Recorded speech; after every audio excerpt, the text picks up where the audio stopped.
right, we are live here on the Sunday MMA show. Sorry about the delay today. Keeping it real. Had to find a spot to squat. No live Wi-Fi behind my typical library spot, so. But we're all good now here, and I thank everybody for showing up. Got quite a few things planned for the show. Thank the gentlemen of the chat for showing up and fighting the good fight in there. I'm taking calls later in the day, later in the show. It's Father's Day. Might reflect on that a little bit. I am back in the Alpaca Thesaurus production backseat mobile studio. Last week I did the show from a swanky hotel. Boy, I felt like a real goddamn journalist, or at least broadcaster. We'll go about 3 hours today, and if we all do our part, it'll seem like about 15 or 20 minutes. Going to try something different for the live stream today as well. First segment will be breaking down the Deontay Wilder Tyson Fury face-off. I'm going to try to do that a little bit live, mostly just the face-off. Difficult to get too far into the press conference itself when one half of the participants are choosing not to speak.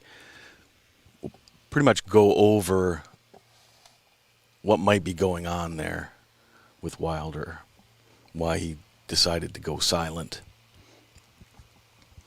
Also look at the card that was yesterday's UFC card, Zombie versus Ige. Some pretty interesting fights, for sure. I was really, really interested in the Matt Brown fight, particularly after his performance against Condit the fight before. I thought it was a more convincing performance than just the fact he was able to finish the fight. He fought a completely different fight, and that's something I want to get into. That looked like the old Matt Brown, not an old Matt Brown. And again, not just because he got the finish. He had a completely different philosophy going into that fight.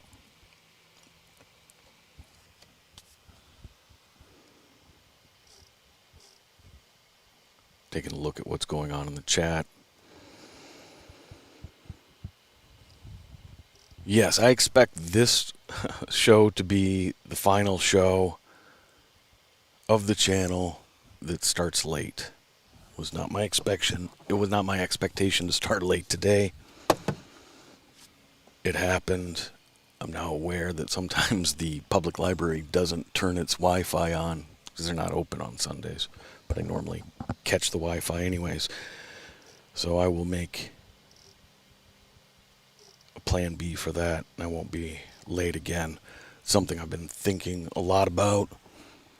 And the last segment, at least the last thing I have scheduled for today, is a discussion, or I want to talk about where this channel is heading, what my expectations are for it, what my commitment level is to it, and what you can expect, and quite honestly, what I'm going to ask of you as well. If you're a viewer, somebody who's a part of this community, there are many dozens of you that I know by name, know at least by icon, and probably 100 or so more that I remember some of the conversations we've had. And a lot of you have been here very many years. This is our community. This is what I've been interested in being a part of from the beginning. So I'll talk about that. It's important to move forward, that we all can know what to expect, and then If it's not delivered, it's understood that it was supposed to be, and we can have the appropriate reaction. But it also holds me to account. It makes it easier for me to put everything into the channel. Kind of a transitional period for my life, going from a career to to making content, I guess. But we'll get into that towards the end of the show. Also, might look at the Ariel Helwani departure from ESPN. I know a lot of people have been talking about that.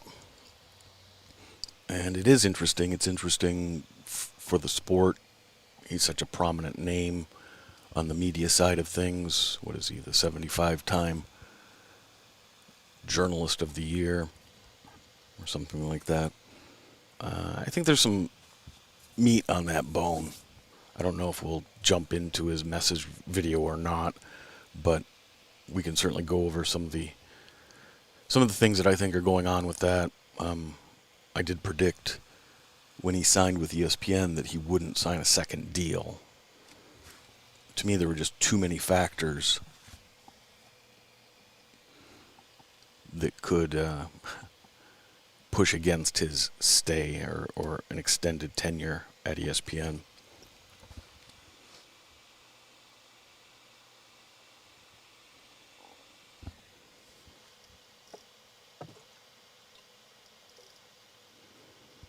Yes. Adam Banana says, McDonald's has good Wi-Fi. Yes, I live on an island. There are no fast food restaurants. It's part of what I'll be talking about at the end of the show, where I present to you guys what I hope the future of this channel is.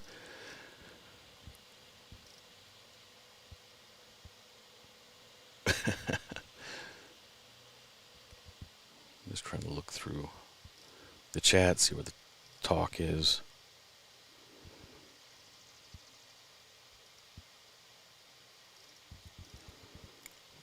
Tyler Durden is a stupid name, says they call it less psychologically related, but Wilder cannot fight moving backwards. Fury by being Fury. Well, we'll see. He's got a new coach, right? That's the whole thing.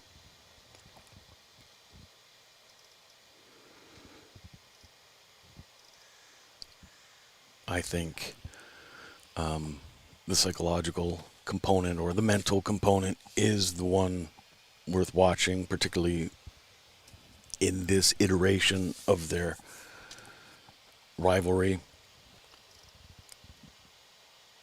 But Wilder's an interesting cat to me just from the beginning, for a lot of reasons. Yes, which island? Vashon? No. Rikers? It feels like Rikers. Or Alcatraz.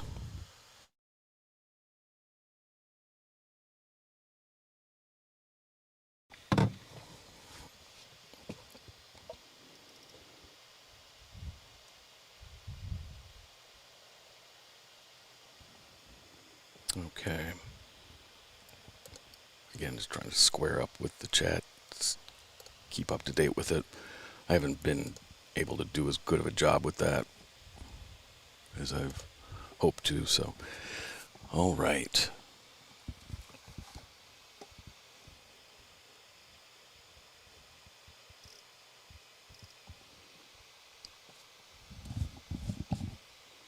I do want to talk about Father's Day and wish everyone out there that didn't pull out, whether you chose that or not, a happy Father's Day. My father as well. And I think martial arts in general, MMA, maybe more specifically, certainly most of combat sports, it's a very family-oriented business or passion. We're starting to see that now that MMA is coming into its second and a half generation, or close to the third generation. And we're getting a lot more fathers in corners, or even mothers in corners, but they can take a back seat today. It's Father's Day, not Mother's Day. Easy, ladies. I was thinking about some of the martial lessons in general that are taught by fathers. We often have relationships that are sort of held in tension with our fathers. On one hand, I think genetically they're supposed to be, and culturally they're supposed to be the thing we try to emulate, but then for the same reasons, they're the thing we rebel against. They're the standard we're looking to meet, and the oppression we're trying to break out of. It's an interesting transition. You go from being a kid to being a man, to having your own kids, and one of the first things that seems to happen is you reevaluate your own relationship with your father. Just a short story. For me, what my father taught me was hard work. And despite my track record of showing up late to these goddamn live streams, I never show up late for anything in my life. Never have for work, never have for any projects I've ever done. I don't show up late if I'm meeting you for a pint around the corner. And part of that came from my father. He worked very hard. They ended up buying a small business when I was a kid. And he worked the first 5 years essentially by himself. It was a small, what they call a party store back east, some of you will know, or convenience store. Sort of like an independent 7-Eleven or Piggly Wiggly or whatever. And for the first 5 years, he didn't take a day off. And it wasn't until that 5-year mark that my folks hired a person to come in to cashier on Sundays so that he could have a Sunday off. And it was originally also a gas station. So for the first 2.5, 3 years, he worked from 7 in the morning until 10 or 11 at night, depending on the night of the evening. So he regularly worked. Well, every week he was working 110 hours a week. He ate every meal behind the counter. And my mother would dispel him as much as she could. She worked very hard as well. But I saw that with my father, and he never complained. Now, of course, he was working for himself, but plenty of people work for themselves and don't take the stoic road. And he was a bit of a pillar of the community over the years. He had the place for almost 35 years, became synonymous with being a friendly guy, sort of the unofficial town mayor in a sort of way. And I guess that's what I really learned from my father was, if you're going to work hard, work at something you love, something you're passionate about. And as he said, you do what you love, you never have to work a day in your life. So when he was working 100+ hours a week for years without break, I think that tested his philosophy. But he was always on, always glad, always appreciative of the people that came in. And I think that did set a foundational disposition for me. And maybe I was already predestined to be a little bit that way just through genetics, but seeing the way that worked, and it created a dichotomy in my mind where there were people who were unhappy with their lives and they seemed to always be complaining. And then there were people who had some joy or had some reason to get up in the morning, and those people didn't complain. Yet, examining the lives of both, you could see things to complain about and see reasons to not complain. And I think that's probably what's helped me the most, or given me the most. It's given me a foundation, so even when there are crazy times, kind of step back and go, okay, I don't have to own this. And maybe this will bleed over into the Wilder talk. You can be in a bad situation, but you don't have to accept it. You don't have to embody it. You don't have to let it become who you are or your identity, that you're a failure or that you're unhappy. There's a psychological theory called the James Lang theory. GSP actually brought this up in one of his recent interviews. He didn't explain what the theory was, but he just talked about how he used it in his life. Essentially, the theory says that the more you act on an emotion, the more powerful you feel the emotion. And it's one of those common sense scientific theories, right? We've all experienced that. You walk in, your roommate's eating your lunch or eating the last piece of cake that you saved for yourself. And at first you're a little bit upset. But then you start to show them you're upset. And before you know it, you're yelling and screaming, even though it wasn't that big of a deal to start out with. And sometimes just being able to break the flow of emotion is what a person needs to do. And I wonder if maybe that's what Wilder was doing on an instinctive level, is just stopping his emotions from flowing out of his mouth, out of his body, disconnecting. He also wasn't taking anything in. That's an important aspect of what was going on with Wilder. But we'll dig into that in a moment. If you've got any pithy things to say, what was the important thing your father taught you? I'll check out in the comment section if you've got that. It is Father's Day, so we'll get at that.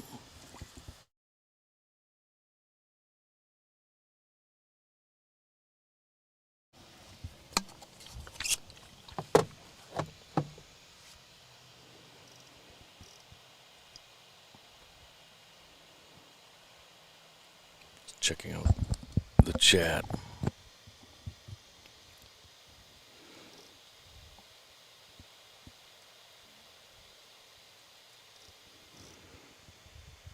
All right.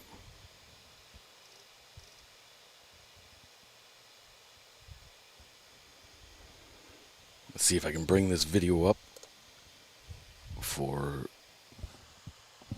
the Fury face-off. All right. Yeah, looks like so.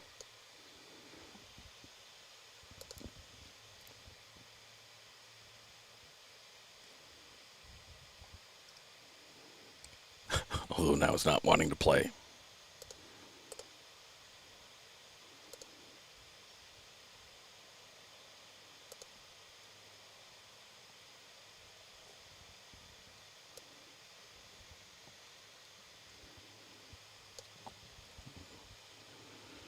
Was working earlier in the day.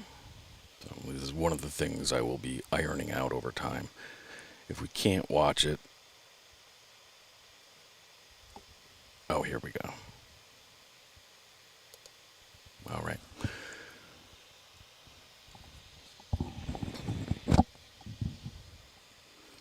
Now, the first thing that I notice. Yeah, there we go. The first thing I'll point out is Deontay, whether he's pretending or legitimately can't hear, when the lady says, okay, it's time to get up there, Deontay, his coach has got to tell him. Now, I think part of that's a little bit shtick because he can see that Fury's already up there.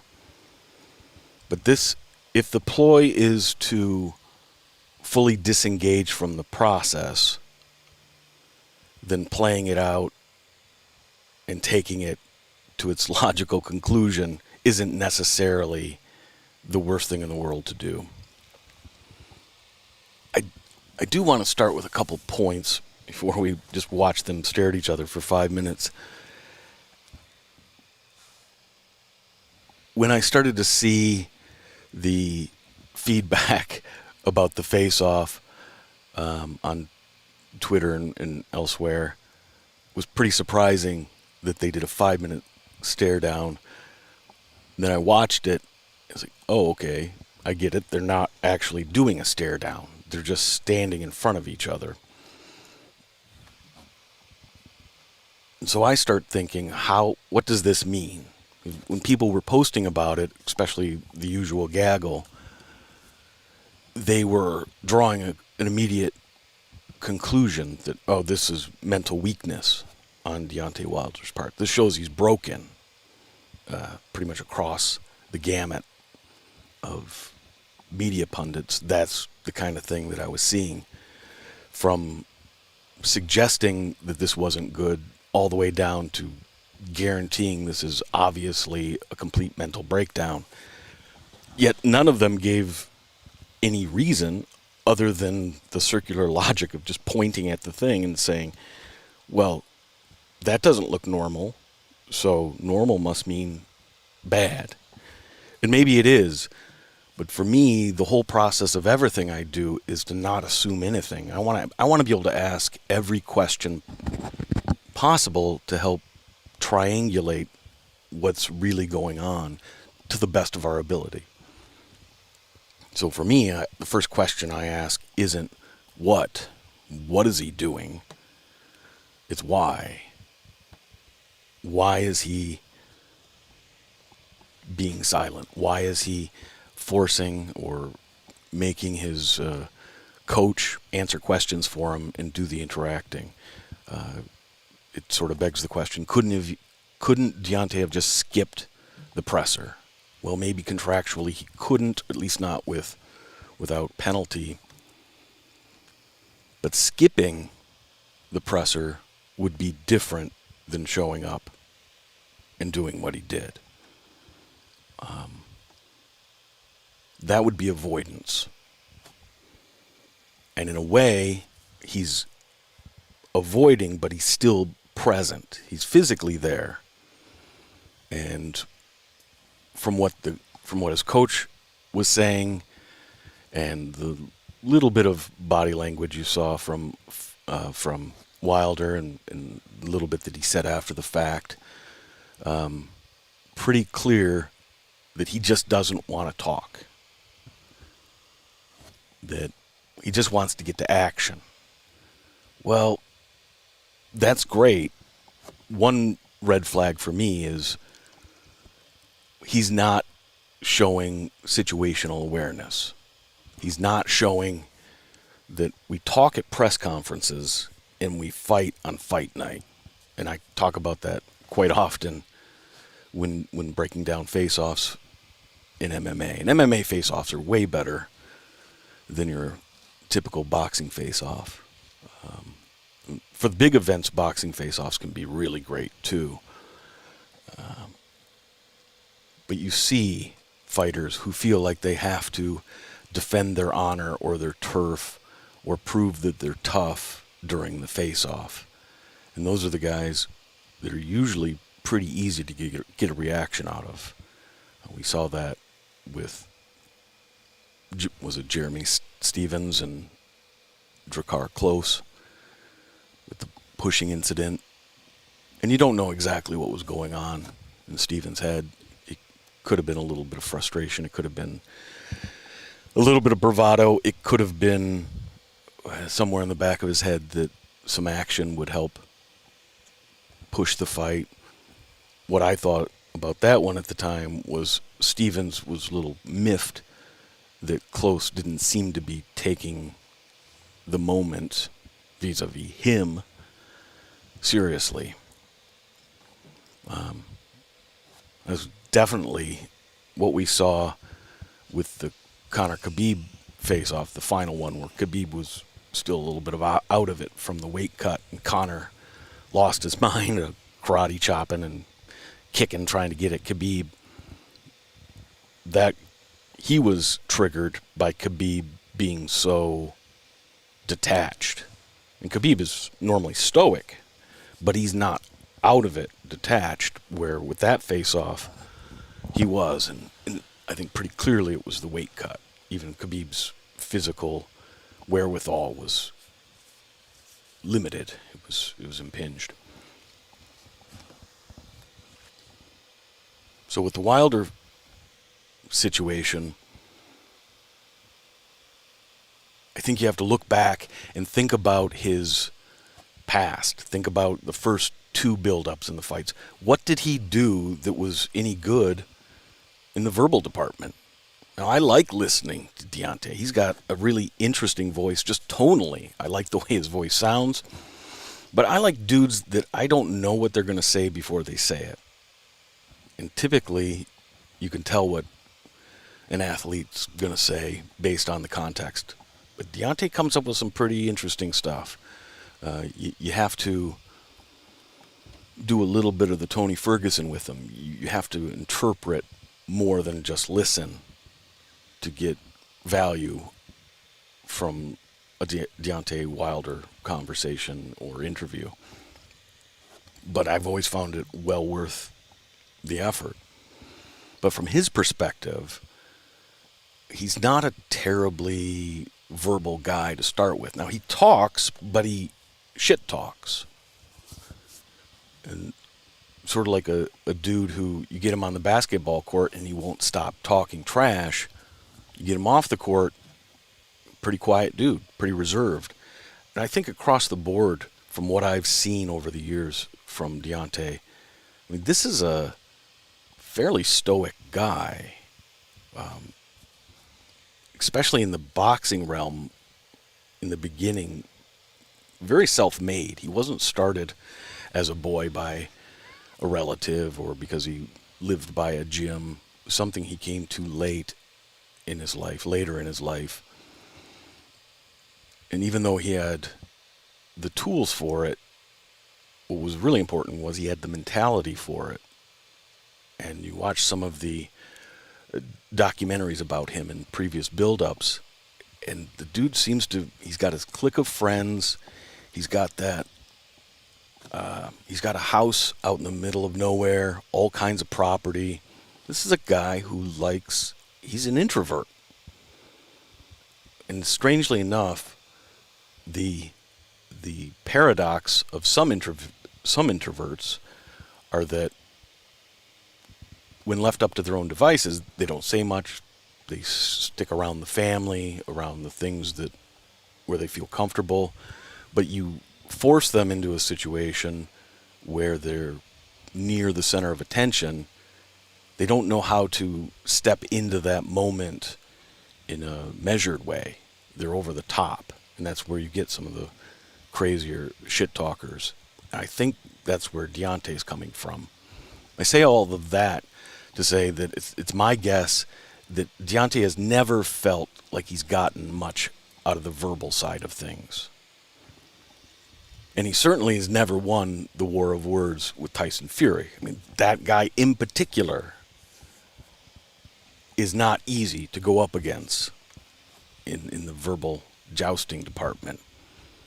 If he was fighting, if Wilder was fighting Joshua, that might be a different story, because I don't know that Joshua even, unless Eddie Hearns tells him what his personality is, he forgets to bring it. Great boxer, from what I've seen a little bit, he doesn't deliver a lot personality-wise, where Wilder has personality, there's no doubt about that. So I think that's the beginning for Wilder, is that he's never felt comfortable in the limelight. It's also why he probably why he uses catchphrases. Like half the time when he's talking, he's just using either a cliche or a catchphrase, the bomb squad. And that's cool, that works for him. That's a coping mechanism, or a shortcut. It's a sort of cut and paste way to interact with the wider world. You're giving energy. Because even when if Wilder and his crew are walking through a hotel lobby and there's thousands of fans, the fans are giving energy, but they also want energy. And Deontay doesn't seem to be the kind of guy. He seems like he's a country dude. Seems like kind of a good old boy in a lot of ways. He doesn't want to be rude. He wants to return the energy that the fans are giving him. He doesn't maybe feel comfortable just being charismatic, one-on-one, asking people questions, how you doing, taking selfies, but he can yell, "Bomb Squad," and his boys can yell back, "Bomb Squad," and it gives the crowd energy. So Wilder's been using techniques to get around some of his social shortcomings for his whole career. Now with him doing the stare down, that's become something else altogether. And he comes up. He does walk up like it's a face-off. But you get nothing from him. And it's funny to watch the reaction of the people behind them, the promoters. And that is something right there where he takes the glasses off, which to me is kind of surprising.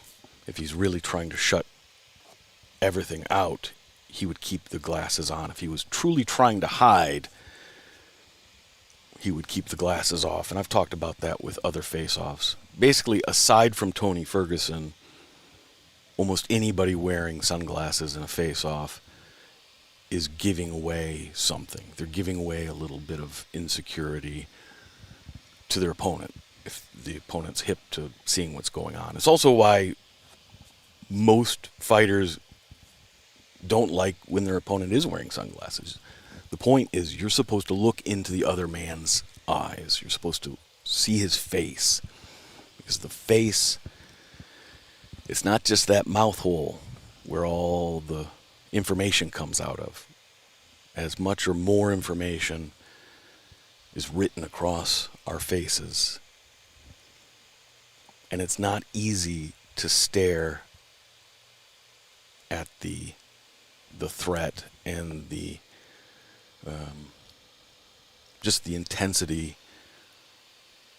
of what it means in the moment and what it means for the fight. It's not easy to maintain your stare, to maintain the visual connection. That's something that's also hardwired into us.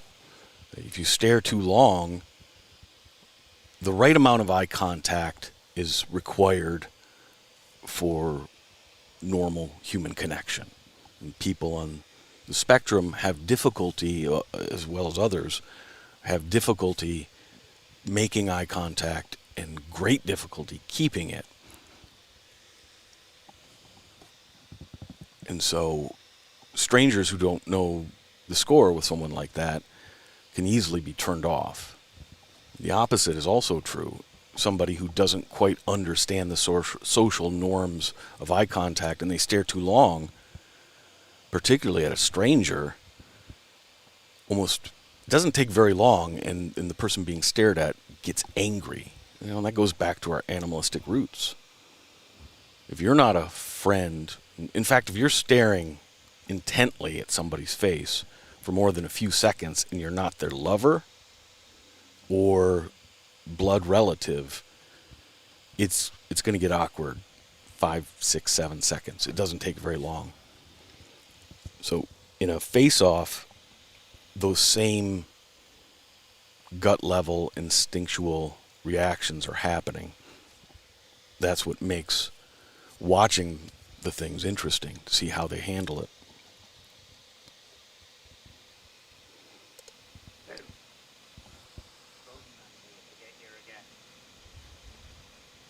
We got here.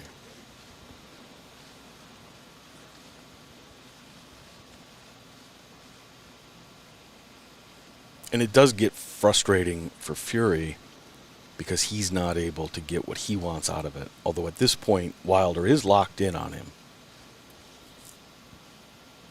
He's got the headphones on. And the little bit of swaying from Fury, that's energy. He's also got some music going, so he's got a little bit of flow. But that's energy that he's allowing to dissipate. So that points to engagement. Fury's at a disadvantage because he's not getting a lot from Deontay. He can't say anything or do much to get a reaction from the man, and hadn't been able to all press conference. So he's just kind of standing there and is likely to get bored. Where Wilder is so much more in the moment, it's easy for him to just go with the flow. Looking at the comments here.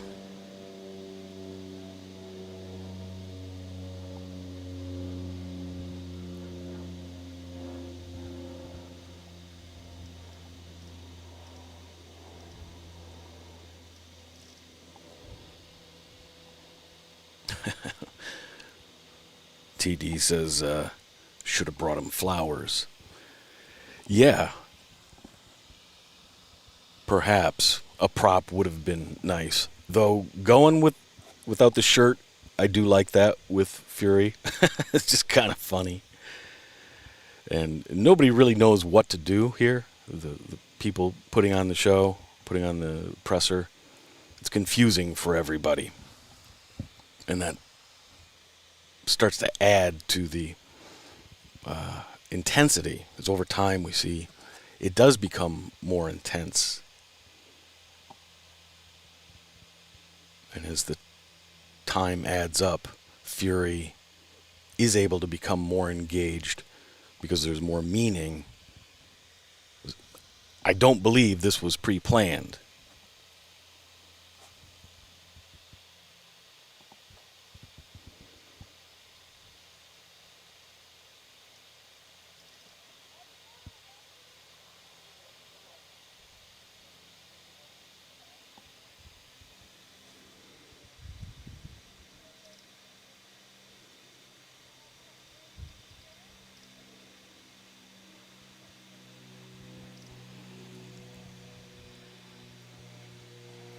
Healer says it's not that complicated. He's quiet because people twist his words. Yeah, that's a very common reaction from athletes. They pretty much all get their words twisted, and some are much more sensitive to it than others, and it ends up making a good excuse for not talking. But that's a legitimate thing, for sure. And then everybody crowds around, try to make something happen, but it never really comes to any sort of a true resolution. But in essence, that's what Wilder was wanting. He wasn't so much looking for resolution. For him, and that's his statement, that's his point of fact. He wasn't trying to do anything with the face-off. So for him, that's a win. And I don't know how much impact it has on the fight, but I think it allows Wilder to move forward and not take on the baggage of having to perform in the build-up. As the commenter said, nobody can twist his words if he doesn't say anything. But Wilder learned saying nothing can be twisted even easier than your words.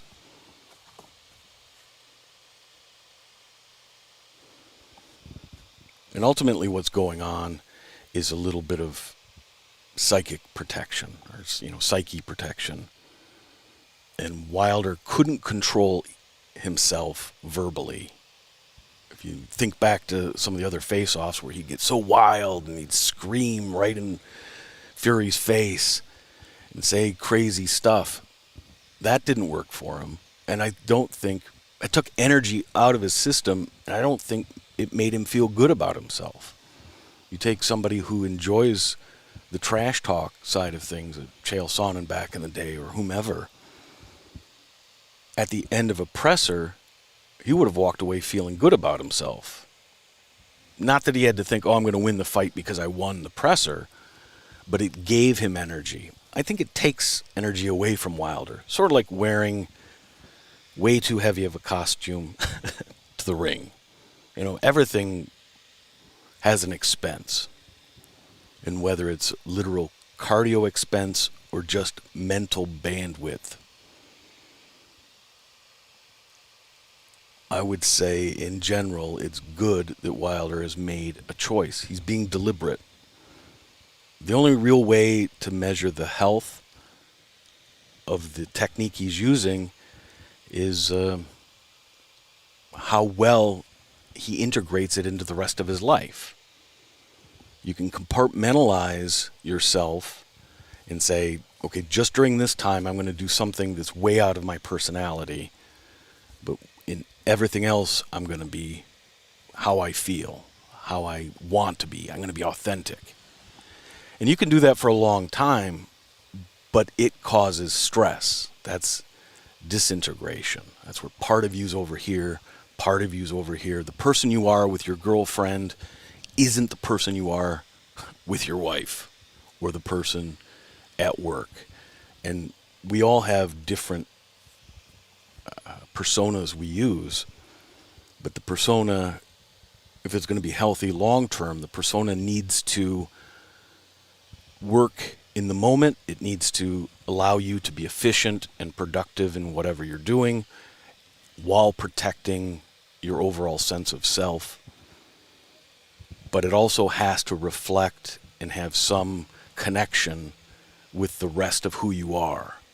If you deeply believe you should never eat meat, you can't effectively go out, for steaks every Monday.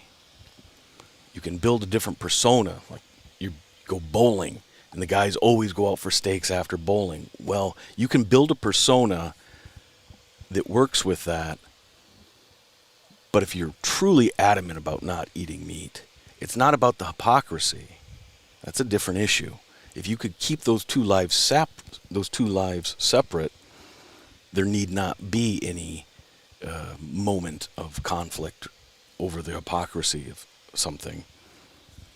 But internally, you're denying a large portion of who you are on one end or the other of that spectrum.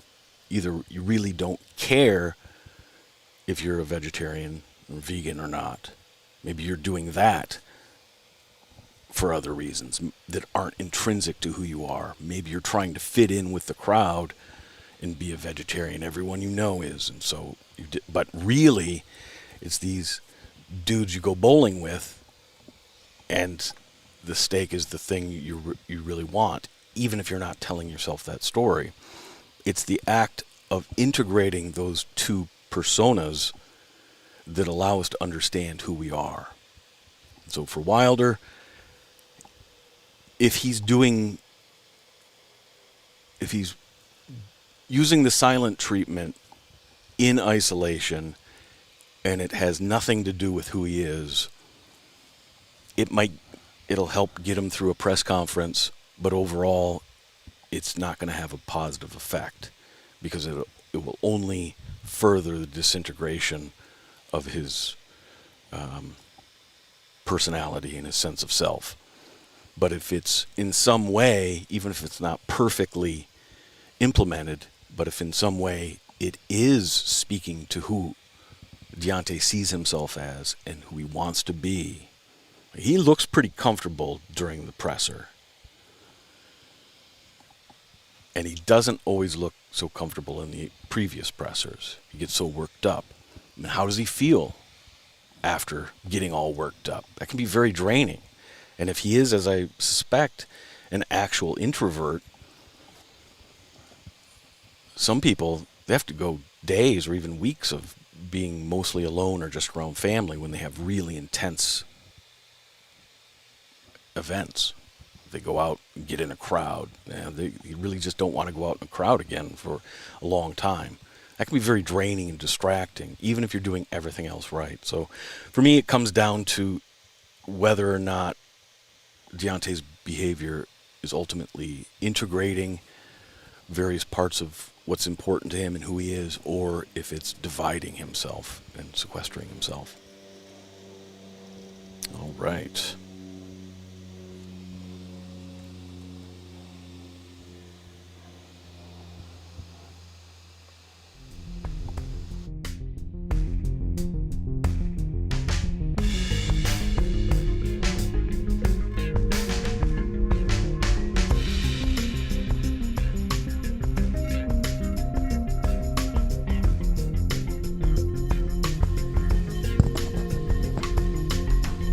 I am taking calls, so if you have a topic or question you want to get into, give me a call. And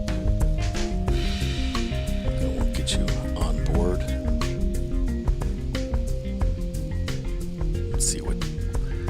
See what's what.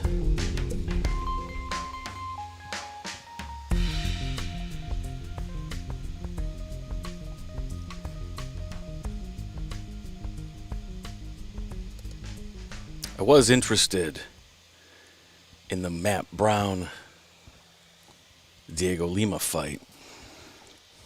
I thought that was it was an interesting matchup because Lima, I think Lima found his high water mark.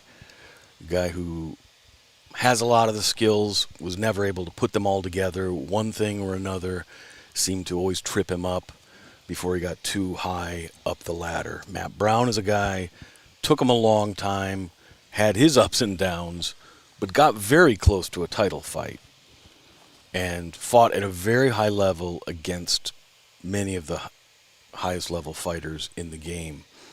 But Matt, in recent years, has been sliding back as far as being able to be competitive. But what I saw from Matt Brown in the Carlos Condit fight was very strange to me because he fought exactly like a wrestler. Not Holly Holm implementing some grappling because Jackson Wink are so good at rounding out people's games and game planning to make opponents have to prepare for the unexpected. But Brown didn't seem to want to throw a single strike in the Condit fight. And when he was able to get Carlos down, he didn't do anything with it. He didn't advance. Wasn't able to land anything, which isn't unusual with Condit. Pretty easy to get him down. Very difficult to hurt the dude once he's down there, particularly when he was in his prime. For me, what was most interesting with the fight was at the end. Matt Brown thought he won that fight, if you remember. And it was pretty obvious that he hadn't, because he'd done virtually nothing on the feet. Carlos had controlled that, had success, looked good, controlled a lot of the positions. Brown got some takedowns and he had some top control, but he didn't pass, he didn't land a whole lot of strikes, and he didn't land any meaningful strikes on the ground.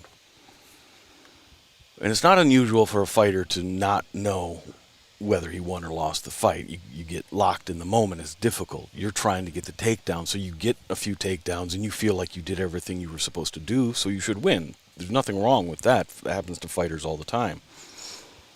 It was that Matt Brown was so proud of his performance. That didn't make sense to me, because he's one of those fighters who built his whole career on an aesthetic, on a ethos of being a certain kind of fighter. And not just the brawler, not just a tough guy, but he was the opposite of a lay and pray guy. And it was very odd to me that he went 180 degrees and implemented or tried to implement a lay and pray game. I mean, that style hasn't even been used effectively in the UFC for 5 or 6 years. Even if you want to take dudes down and control them, you've got to be way more dynamic to make it work. It was almost like Matt got sucked into a time warp, and then after the fact, he ranted and raved for basically weeks after the fight how he got robbed, and very, very strange in my opinion. We're going to take a call. We'll get back to this topic.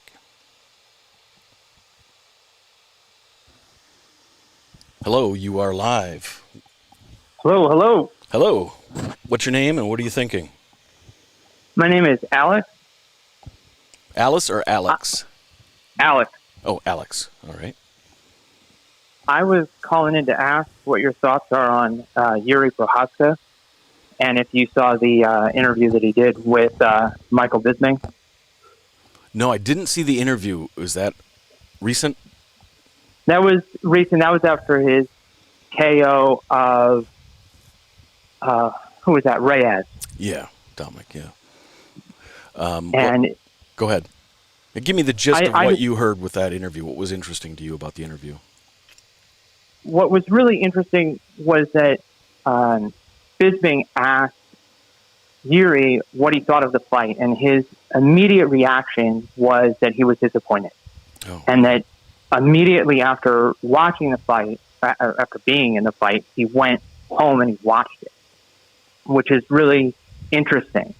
And to hear him talk about his performance and how disappointed he was and the areas that he wanted to improve, and to then revisit the past two fights where you see this real growth between them. And that was the reason why I wanted to ask you, like, what your thoughts are, and what do you think, where do you think that Yuri is going to go in the division and in the sport? Yeah, for me, Yuri, obviously interesting dude. He's not the kind of guy that's bullied by peer pressure. You can see it by the way, even the way he wore his hair in his last fight. But just from a fighting standpoint, ultra aggressive. He does seem aware of his shortcomings. I'm not surprised to hear that he immediately went back and was trying to break down his own performance. I've heard him say similar things before. He's very deliberate about how he trains. I think the quintessential characteristic of Yuri, for me, is that he's self-accountable. That's what seems to bleed through in most of what I see from him. That he has a standard for himself that goes beyond winning a fight or losing a fight or even getting the belt or a certain level of fame. He seems to have a set of ideals or standards that he's trying to reach, and pretty much everything else be damned. It's probably part of what gives him the character or strength or will to cut against the grain. And one of the interesting things about Prochazka, he turned down the first offer from the UFC to sign. And you don't typically see that, but when you do see it, it's a guy like Yuri or Adesanya, who could have signed with the UFC much earlier than he did. Guys who are self-aware enough to realize, like, I can get more grooming at the regional scene. I can get specific types of fights, and I can concentrate on training and improving. But once that spotlight kicks on, once I'm on the big stage, everything else is going to change. So that shows even more self-awareness for Yuri. I think he's going in against a pure wrestler. That might be the most difficult for him, because I can imagine with all that forward movement and aggression for somebody like DC, no longer in the division, but still somebody of that ilk, he'd be salivating. Like, okay, I just have to avoid the crazy shit for the first 30 seconds, find the rhythm, And when this guy comes forward, I'm good. But I think Yuri is going to be aware of that as well. So that's where he comes in with the knees and the uppercuts. And I think he's going to be a little more of a difficult task to get a read on him during a fight. And we saw that with Dominic Reyes as well. You know, he started to land some punches, but he wasn't consistently getting the right reads because it's almost random, I would imagine, if you're standing in there with the dude. Last thing I'll say, and then I'll get your opinion. With Yuri, it's probably best for him to go as fast as possible because he's going to have such a big advantage because there's so little tape on him. You can go back to the regional scene, but that's difficult to translate to what he's going to do in the UFC. It is for anybody. So I think it's great if his next fight is the number one contender match, and then he fights the winner of Jan and Glover. Some people have suggested that's too fast. For me, go for it. He's so young. If he does stumble, he just has all that extra time to grow and get better and improve himself. So what do you think about that? Yeah, I really appreciate your opinion. I think that he's really one of the most interesting guys who's coming up in the UFC right now. There's a lot of talk, of course, on your show about a lot of the older fighters. And, you know, for myself, like, this is the guy who I find really the most interesting. And it's because of that self-awareness and because I really feel like he's a martial artist. You know, he's, like you were saying, he's got this inner discipline and he's focusing on something other than, oh, I just want to make a lot of money, or I just want to be famous, or oh, I just want to be the champion. He's, you know, got some sort of inner discipline that he's working on and working towards. And that's why I wanted to hear your thoughts, and I wanted to kind of bring a little bit more attention to the to Team Europe, because him and Jan Blachowicz, both very, very interesting guys. Same division, and it's going to be really interesting to see when they eventually get in there and fight. I think that's going to be a really interesting matchup. For sure. Yeah, and I probably don't do as good of a job as I could with some of the younger guys. I think as I'm putting out more and more content and get into a flow, the more the things I'm thinking about and writing about personally will make its way into YouTube or wherever else I put stuff, because I certainly have all kinds of thoughts about Yuri. I'm excited about the guy. He's also just fun. There are all these other storylines, and I don't connect as much with the martial arts side. Some people really like that somebody is like an active martial artist, a student of martial arts, and I appreciate it, but it doesn't motivate me to watch. With him, though, it's obviously an integral piece of the puzzle, so it forces me to look at that angle more, which I appreciate. I like that. I like being forced to look at something I wouldn't normally consider as deeply. It's also interesting, the European angle, now that we're getting closer to normal life again. I think the Europeans are going to have a resurgence. Yeah. Start having fights back in Europe. I mean, wouldn't that be a great fight?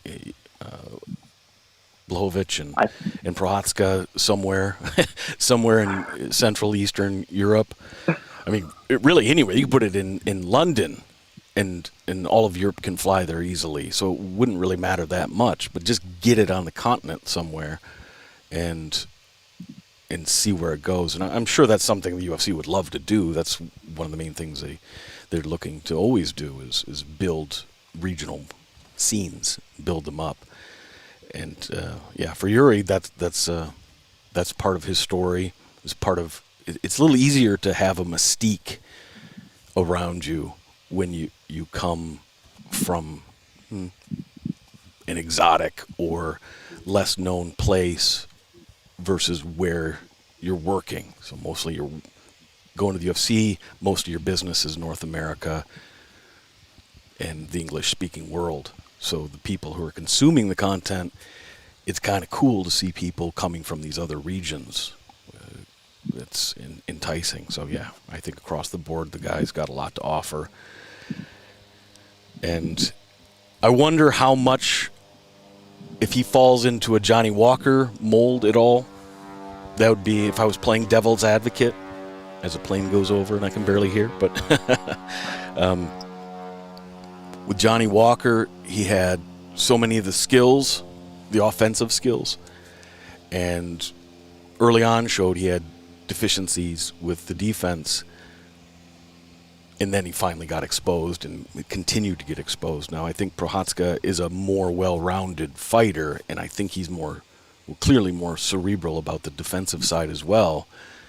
But that would be something I'll be looking towards. And, quite honestly, just how interested Yuri is in climbing the ladder. Because he said he wanted to step on the brakes a little bit, not get a fight too soon, not wait for a championship matchup. So I think we'll learn quite a bit about Yuri just based on what fight he takes next. Is there anything else? Go ahead. I agree. I on the defensive side, I think it's really interesting to compare his first fight. I forget who that was against, with his fight against Reyes, because he did make some big improvements in terms of his movement and in terms of his defense. Yeah. Yeah, no, I think that's true. So is there another question or something else on your mind, or move on? That was my only question. Perfect. Just wanted to, shout out my European brothers out there. I appreciate it. Thanks a lot for calling in, Alex, and make sure to do it again. Thank you so much. Yeah, perfect. All right, there we go. Alex bringing the Yuri Prochazka question. Damn good question.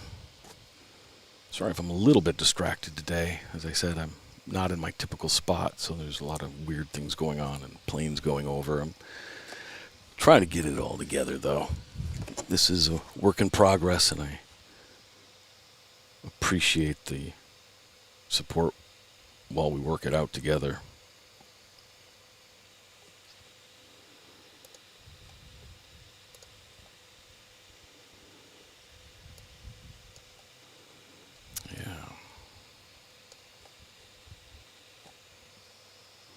Looking at the chat board. Yeah. Danson asks, are you under light aircraft airport? Yeah, apparently I am. I should have realized that. Just looking for a spot where I could get a good enough cell signal to do the live stream.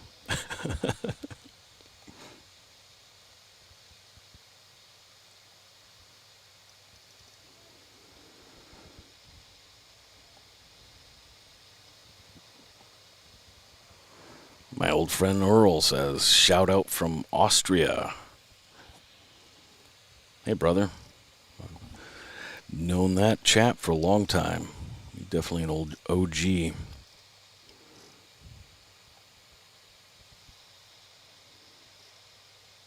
Yeah, when things open up, I'm definitely going to take me a trip to Germany, Austria, that whole region. I've also got a buddy who's originally from the Czech Republic. We might do that thing together. It's something I've never done. Never been to Europe.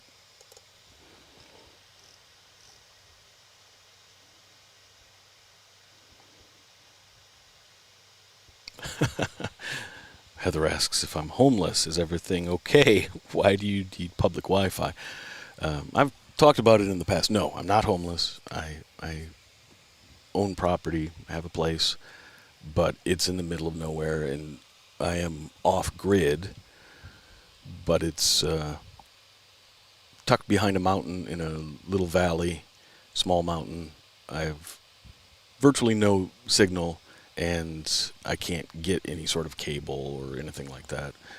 And as far as upload speeds for the satellite type stuff, they're really not they can't guarantee the speeds would be good enough to do live streams.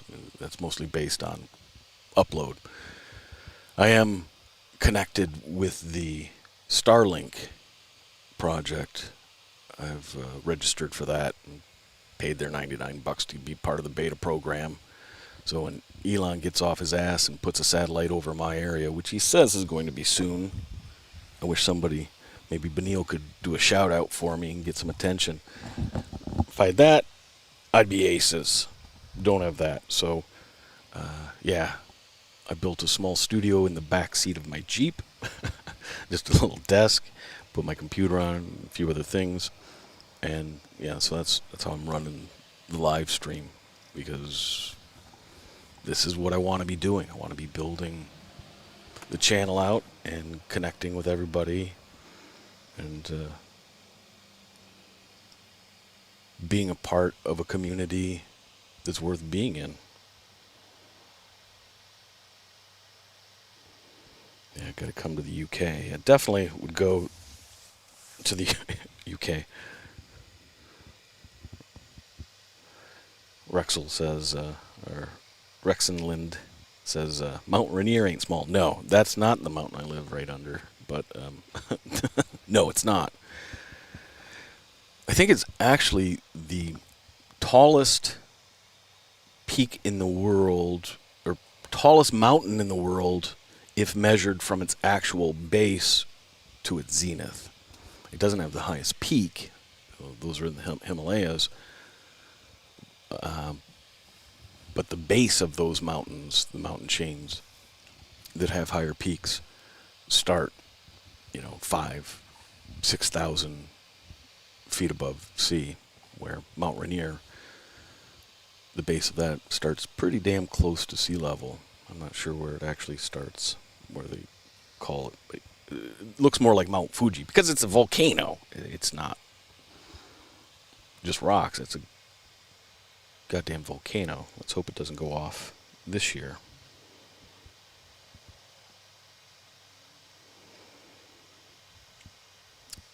V. Ken asks if I have any plans for making psychology or body language videos. Yeah, I do. And maybe that's what I'll go into right now, is talk a little bit about the future of the channel. I've been reticent to do that because I was at a state where I had a lot of things up in the air, a lot of decisions to make, a lot of things I wanted to do, and like a lot of you, I'm sure, you try to spread yourself across all the things you need to get done, and you end up spreading yourself too thin. So you don't do anything as well as you'd like to because you're trying to do too much. And when I started the channel, I mentioned this before, but I had a sabbatical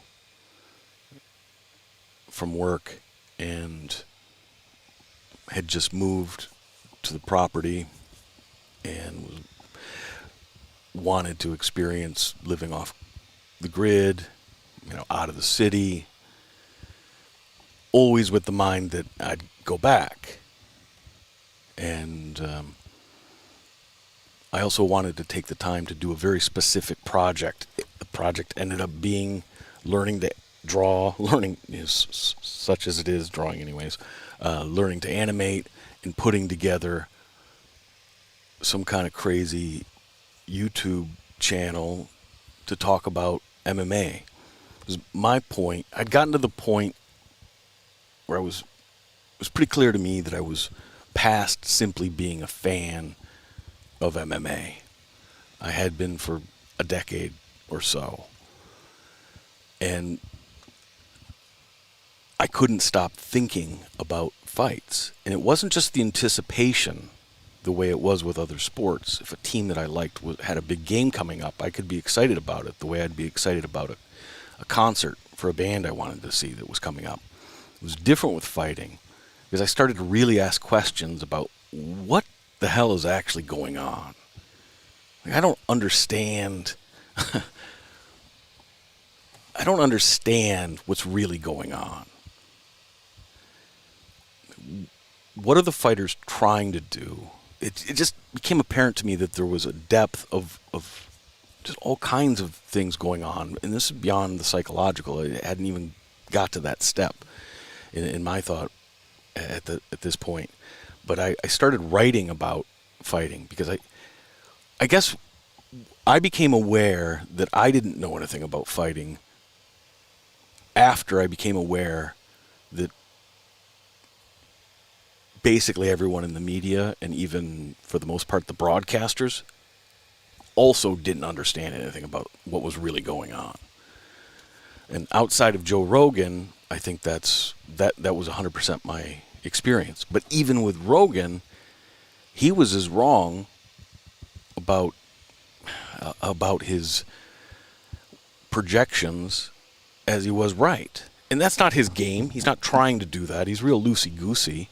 I'm not criticizing Rogan, but at that time, say between, I don't know, 2012, 2011 to 2014, right in that time period, that's when I really started doing my own writing, trying to understand what fighting was about. Because you'd have, if you remember, I think it was 2012, 2011, when you had this huge influx of British fighters, Terry Adam, and of course I'm not going to remember all the names, but and Ross Pearson was one of the more prominent ones at the time, and Bisping was before this, but he was pretty much the only British dude of note, and there was this huge influx.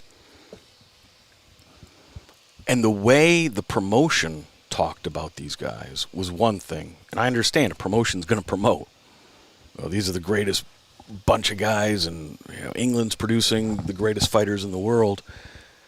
But when I looked at the sports betting, I've never liked gambling, but I was from the time I was in 7th grade until, well, basically through college, I was mentored by a professional gambler. I loved the theory of gambling. I just never got any thrill out of actually betting anyway. So I'll pay attention to what's going on with the lines of a fight. That helps orient me to say, okay, what's really going on? And all these bookies and betting houses were getting it just as wrong as the promotion and the broadcasters and pretty much everybody across the websites I was going to, the Bloody Elbows and all of that at the time. Because they just all sang the hosannas of this British invasion.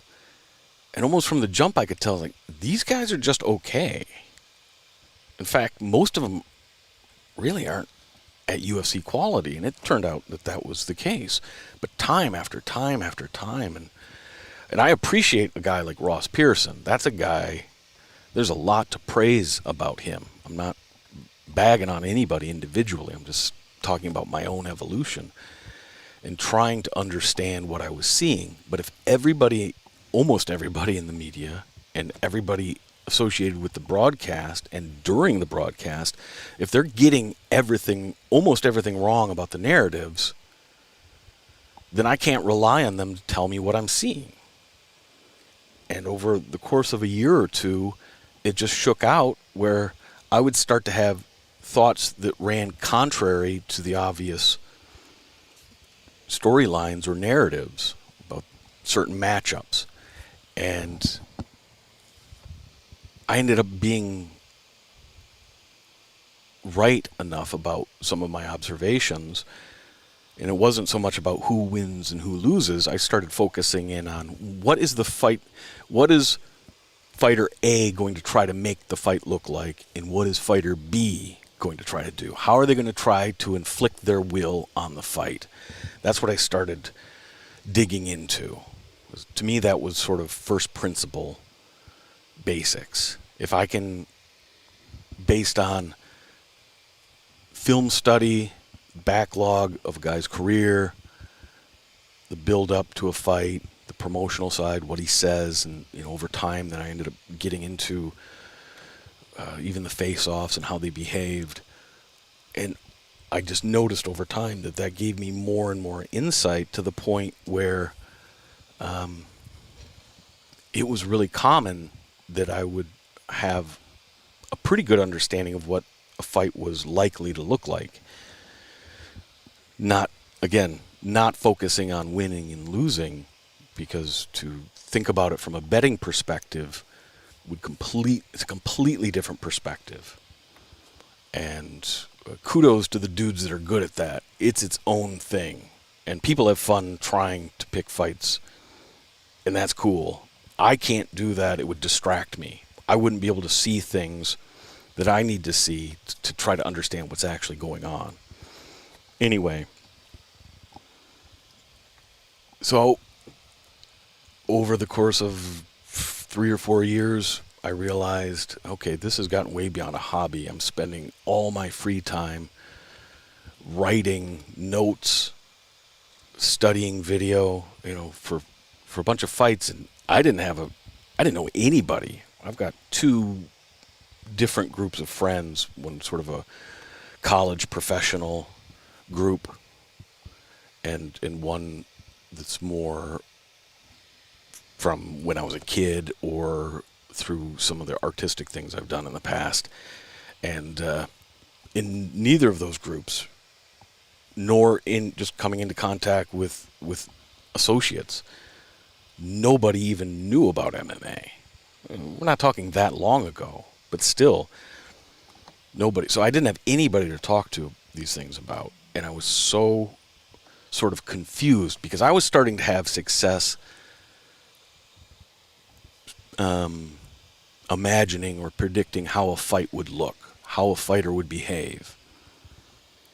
And it ran in such stark contrast to all the mainstream narratives, what the UFC was saying, what the broadcasters were saying, and what the media was saying. And time again, especially in some of these bigger fights, it was playing out. And it sort of put me in a point of crisis, because I thought, well, how could I be more right than some of these other people that are actually experts? And I doubted myself. I still do. I still assume that I don't know as much as, I don't. I definitely don't know as much as the guys doing the broadcasts. More than the usual gaggle? Yeah, because they're not actually interested in what I think we're interested in. They're doing a job, and they have their varied interests, but I don't think they're really... I don't think they know how to be committed to understanding and thinking about fighting in and of itself. So it's not a fault per se. They just have a different approach. After time, I realized, okay, I want to do this project and see if I can take this somewhere. Not that anybody else would give a shit, but if I put 3 to 6 months into trying to articulate what I'm doing in a more cohesive way, what would it look like? And I did the first 4 episodes, and they were really weird. I think they're all private now because they were so weird.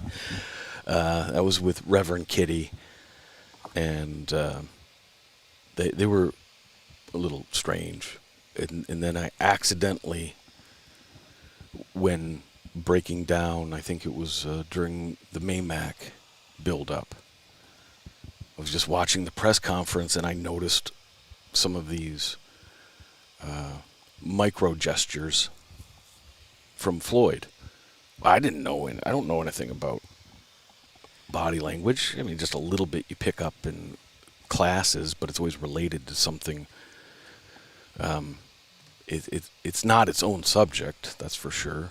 You touch the edges of it in a few different psych classes, but it's not something that I had any background in, nor any interest that I was aware of.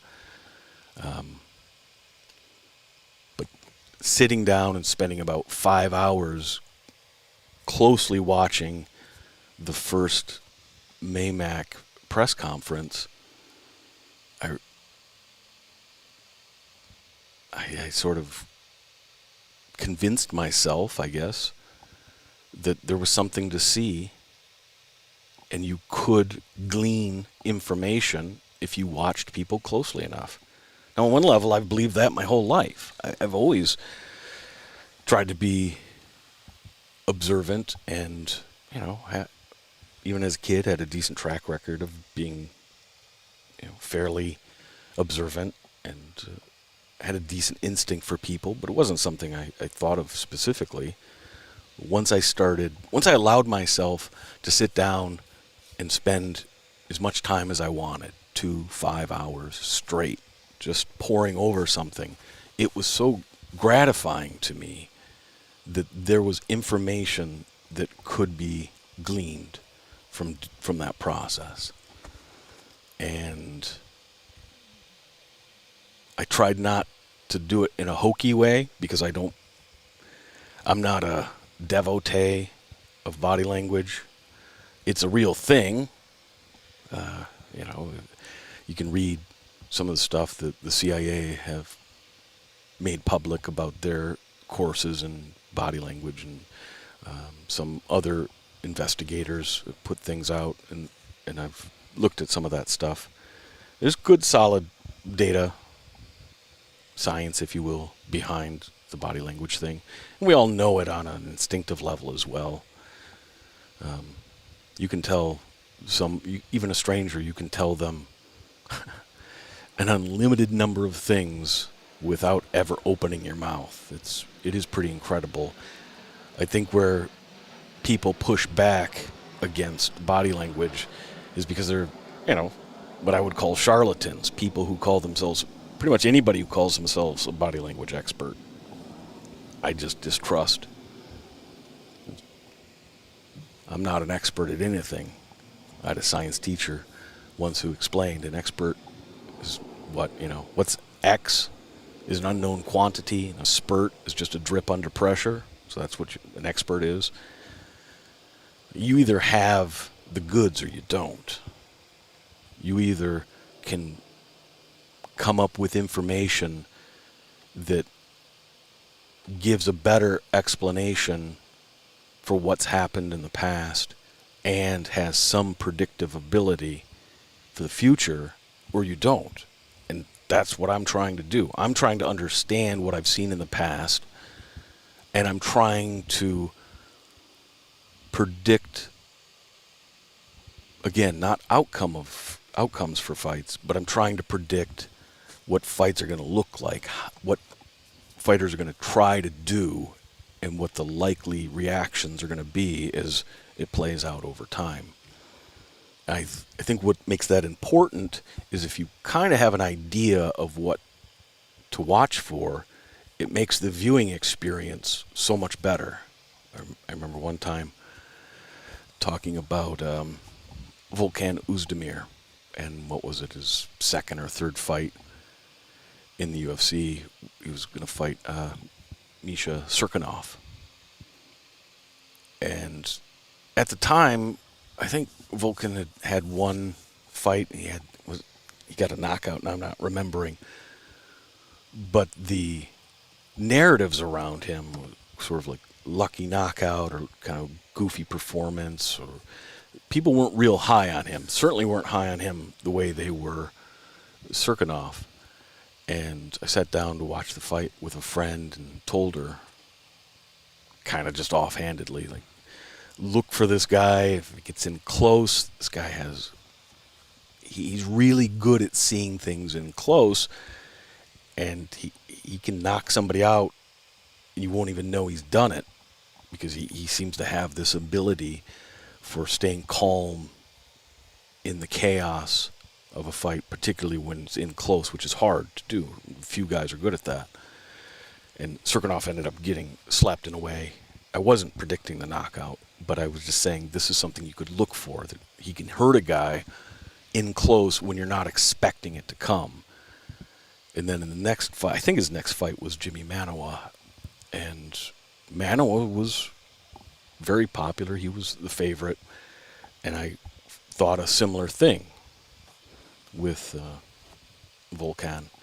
Again, that he would have success in ranges and in moments of the fight that are atypical. You don't see it coming. He doesn't set it up with a jab. He doesn't set it up with his movement. It's a different thing. And again, that fight played out contrary to the overall flow of narratives going into it. And there's a lot of just almost countless examples. Some are more poignant than others, or more spot on, if you will. But I started to have success with that in my own mind, and from my own standard. I started to feel like, okay, I have at least a foundation where if I put in the time, I can kind of have an idea of where this fight is going to go, how it's going to play out, whether or not that matches what everybody else is saying or not. And for me, that was the hardest thing, was breaking the gravity of what the experts were saying, getting away from that. Because I didn't think, I had no expectation that I should be able to figure things out that broadcasters weren't bringing. But again, I think that comes back to they weren't focused on it. And for whatever reason, I became focused on it. So, long-winded way to say that's what got me into doing the channel. And after 6 months, towards the end of it, when I had to make a decision, to go back or not, I had a little bit of success, and so I didn't make a decision. I just did both. I went back to a full-time job and a part-time job, if you will. Sort of a professional job, and then what do you call it? One of those, a side hustle kind of deal that was regular. Plus family commitments. And then I was trying to do this channel, and the channel itself was taking me what would have been a full-time job. I was working a minimum 35 to 60 hours. And then when I got really active, I was putting in minimum of 80 hours a week to get content out for the channel. And everything pretty much just broke down. I couldn't maintain that. And then a few other personal things happened. I've talked about some of them in the past. I don't need to go into them. It's not relevant to go into them now.